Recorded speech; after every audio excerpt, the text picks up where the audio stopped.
All right, continuing on, making our way through these chapters in the book of Exodus, what we call sort of a conversational exposition.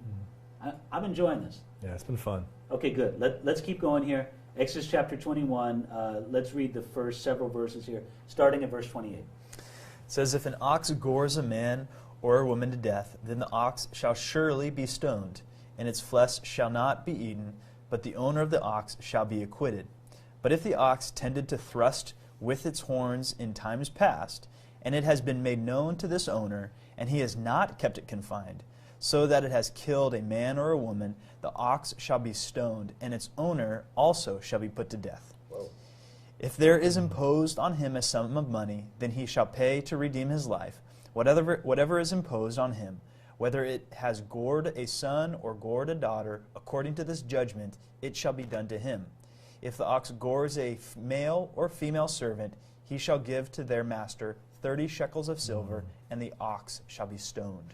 Wow. Well, you know, we read a section like this, and I can just imagine somebody reading through this passage in their one-year Bible, and their eyes glazing over, and their eyelids beginning to flutter, and oxes and gore. This is when you go for a second this cup and of that. coffee to That's stay awake. right. And you just went. Now, I think what we got to understand is, look, we got to understand, in our culture, we're pretty far distant from this.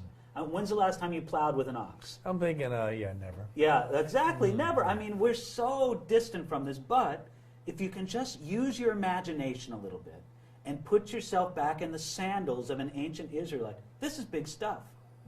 Your ox is your livelihood as a farmer. That's like your tractor. You don't have a tractor, you can't do your business out in your fields. You can't plow, you can't arrange, you can't plant, you can't do what you need to do. And so this is absolutely essential stuff for the ancient Israelite farmer, and almost all of the economy was built upon agriculture. So look, I'm going to allow that we feel distant from this, but look, let's use our imagination here and realize that this was a very real and important thing for them to get resolved. So here's the situation. An ox gores a man or a woman to death. What do you do with that ox? Kill it. Kill it, stone it. Now notice this. The ox is stoned, but what happens to the owner? Verse 28, the owner of the ox shall be acquitted. The condition on that is if the ox has no pre-existing prior history Right. to goring Exactly. people, aggression. Exactly. So if there isn't that, then the owner can't be held. It's kind of an issue of intent or neglect here, perhaps. Exactly so. And what we see here is, again, the brilliance of the law of Moses in these instructions to judges, building principles for case law. I mean, I don't know how often this exact case would come before an Israelite judge. I'm not going to say never, but certainly more so, these would establish principles. Oh, the judge says, okay, something's happened, something terrible has happened. In proportioning the punishment, I've got to look for evidence of neglect, evidence of negligence, intention, these kind of things. And so putting all that together, they say, okay, if the ox has no history, it's determined that the owner of the ox is not at fault at all. The ox is killed, which, by the way, was a serious loss to the owner. Yeah. Serious. The ox is killed, but the owner survives. But the owner, in that situation, the owner doesn't reap any benefit from the killing of the ox, right? It's not like he gets the money or he Doesn't get the money, doesn't get the meat. No, that's right. It's just that's a right. total Yeah. loss. By the way, and boy, I wonder how much we should get off into this. This really establishes something that our society is beginning to lose. It's really showing the distance between human life and animal life. In other words, if an animal kills a human, that animal's dead, no matter what, and nobody benefits from it. Yeah. And it's a way of God showing and sort of lifting up the value of human life. And look, we live in a culture where people love their pets, and great. God bless. I mean, pets are a good thing, and it's a wonderful thing for people to love their pets, and it gives a lot of joy into a person's life, and that's wonderful. We don't complain. But as long as that person understands, there's a huge difference between the value of animal life and the value of human life. Now, I'm not saying necessarily bring the value of animal life down, but make sure the value of human life is up to where it's supposed to be. So what if the owner is guilty, and this was sort of a problematic ox who would thrust about with its horns from time to time, and maybe had I don't want to talk about it, had a criminal record. What then what do you do with the owner? It says there that its owner shall also shall be put to death. Yes. If there is imposed on him a sum of money, then he shall pay to redeem his life. Right. So it's either he's put to death, but if there is some sort of ransom, some sort of payment that he can pay to free himself, that's imposed on him, and he can pay that. Which often was the case. Right. Which often was the case, that in many times, especially in sort of a property or injury kind of thing in Israel, if a person's life was required, a monetary settlement would be made. But it would be the value of a life in a monetary settlement. By the way, when it says there in verse 32, if the ox gores a male or female servant, he shall give to their master how much money? 30 shekels of silver. Okay, so that was the price of a servant. Price of a free man isn't detailed here, but the price of a servant is regarded as 30 shekels, 30 pieces of silver. Where do we find that number coming up somewhere else? Wow. Judas himself, Judas Iscariot, traded Jesus for 30 pieces of silver. The price of a slave.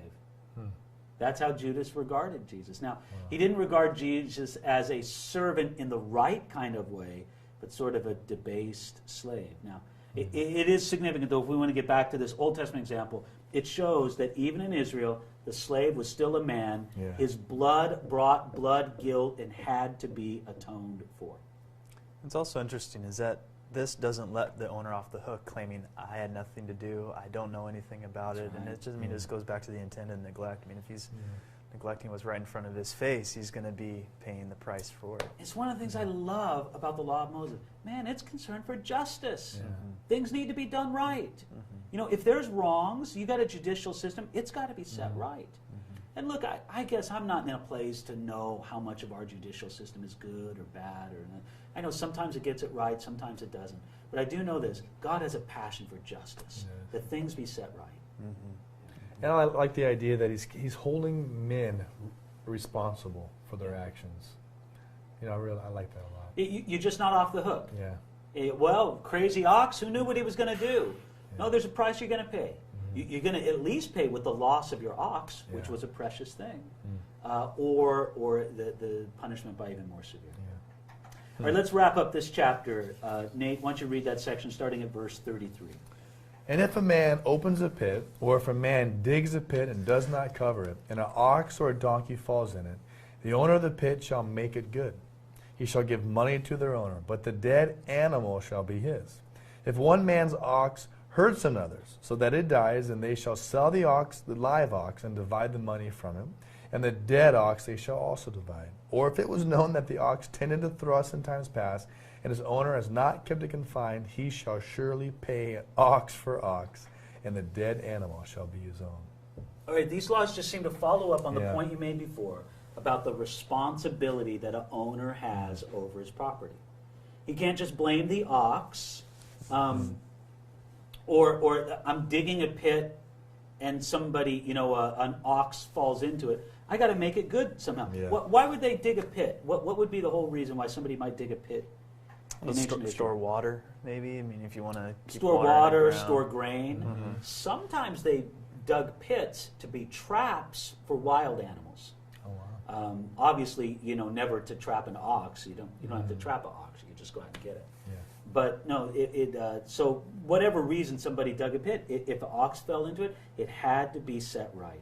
And same thing, verse 35, if a man's ox hurts another so that it dies, then they shall sell the live ox and divide the money from it. Interesting, a little different from the verse that we read previous, where there was no, we would kill the ox, and there was no gain from it. Well, because that was ox on human crime. Right, this is ox on ox crime. So which sort of has a different... whole other crime. Different crime. Man. Ox on ox. I find it funny, and we're laughing about it, and it is kind of funny. But, we're just, it's funny to us because we're so far separated from a agrarian society. All this stuff about donkeys and ox and such like this. Not long ago, I was teaching through the book of Genesis for our Bible college class. And I saw it all afresh with the sons of Israel, how concerned they were about their donkeys. Like they go to Israel and they're complaining about Joseph or something like this, and they say something that I'm paraphrasing. They say, and he's going to kill us and our donkeys. And I'm like, if they kill you, what do you care about your donkeys? But no, I mean, but it just shows these were agrarian people. Your donkeys, your oxen, important stuff. And so that's why there had to be laws to regulate all of this, because God cared about this. And for a struggling Israelite farmer, having an ox might make the difference between starvation or success for his family. So he had to have the right tools to do his job. Again, like we've been saying, the fact that our God, He cares. Yes. He's not so far removed that He's just distant and remote and just this real hands-off creator. No, He's involved. He cares about our needs, our desires, our wants. He cares deeply about the principle of fairness. But you can also tell, and this is wonderful in the law, He also cares deeply about the person, the individual. It's not as if God is just concerned with justice as an abstract principle, but He cares about individual people, that individual farmer who every day wakes up and says, I got to make enough food, I got to grow enough crops to feed my family through the next winter. God cares about that man, and that He's taken care of, and He has what he needs to provide for his family. It's a great display of the care and the love of God. Well, God hasn't stopped having that love and care. And I know that this business about oxen and all this seems pretty far to people. But wouldn't we want to communicate to everybody who's listening to this or watching this? God cares. He cares deeply about your needs. He cares about the things that trouble you, even if other people think them to be irrelevant. God cares, and He wants to be the difference in those things. Great. Okay, we'll come back at this and start into the next chapter as we break apart piece by piece, in depth, this law concerning judges in ancient Israel.